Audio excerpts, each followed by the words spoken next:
आमच्या आबासाहेबांनी हे जीवनला परमपवित्र ठिकाणचा कथा घडवलं. आमचे जीवन त्या भूषणाचा कलकला ठीक होऊन जाऊ द्या. हे जर मला पडणार ना, तर माझं मरण शिवशंकर जन्मला परमपवित्र ठिकाणला मला जाऊ द्या. माझा कधी माघार नसेल याकरता एवढंच बोलता बोलता 2-3 असणारे शिपाई धावून आले. शिपायांनी सांगायला सुरुवात केली, घोडा निघा पठाराला. आवाज यायला लागला. सगळ्यांच्या कानामध्ये त्या घोड्याच्या तापाने आणि त्या घोड्याच्या टिंकाने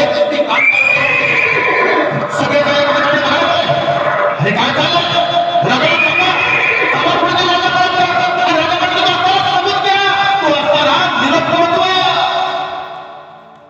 छत्रपती धर्मवीर संभाजी राजापर्यंत येऊन पोहोचला तो कवी कलश. राजा चला आपल्याला निघायचं.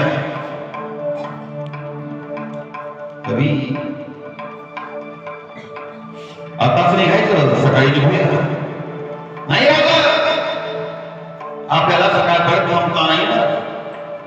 आपल्याला घेतो त्या माणसाला सगळ्या भोगाने मात्र आधार